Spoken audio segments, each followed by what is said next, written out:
If a society is best judged by the quality of its mercy, well, Britain's socialized medical system appears to be failing that test. 23-month-old Alfie Evans is dying tonight from a neurological condition doctors have been unable to diagnose.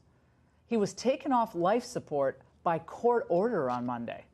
Yesterday, an appeals court refused to let Alfie's parents take him to Italy, which is offering an alternative treatment and citizenship. Here to discuss why little Alfie's life matters and what it tells us about socialized medicine is Brexit leader Nigel Farage in London. And this is a live show, and it's the middle of the night. Nigel, thank you so much for being here.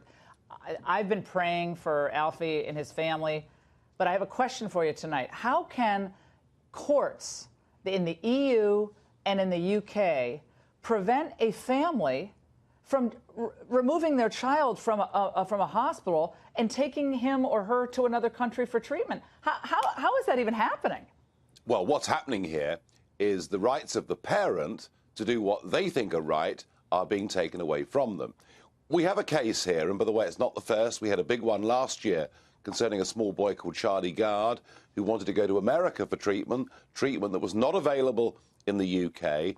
And in this case, with young Alfie, there's treatment available in Italy that is not available here. Now, the little boy is very sick, but I mean, any parent in the world who's got a child that's sick would move heaven and earth if somebody else could offer them a different treatment. And yet, what happens here is our state-run medical system decides there is nothing else that can be done, and backed up by state courts, they make a decision that those parents are not fit to move their child somewhere else. And when you think about this case, I mean, the Pope's intervened, the Italian president even granted the boy Italian citizenship, and still the medical profession and the courts say, no, we're sorry, we're putting the plug, the life support machine has been turned off. So this gets to the absolute heart of how much freedom does the individual have? How much decision-making process do the parents have? Yeah. Or are our children now owned by the state? I mean, Nigel, it's almost like they broke Alfie's father today, because at the beginning of the day, he was saying, come here and see how my son is a hostage of this hospital, which is what we on this show and so many others have called him. He's like a hostage of the National Health Service. And he said, what we are enduring is not right. But by the end of the day, he had changed his tune and basically said, everybody go back to your lives. And I think the hospital kind of sounds like he was threatened. And he said, well, you're not going to get anything from us unless you tone it down.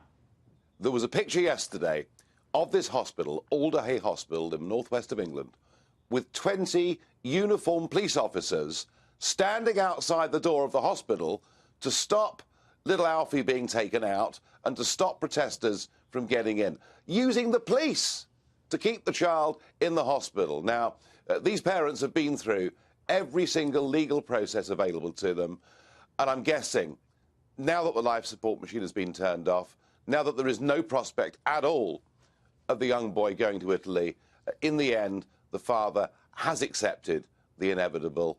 Whether he was threatened or not, I don't know. But what I do know is that when I was involved in this Charlie Gard case last year, I turned up outside the hospital, in this case Great Ormond Street Hospital in London, and I was told in no uncertain terms by the PR services for the hospital that what I was doing was damaging the reputation of the hospital by doing press reports outside where this little boy was dying.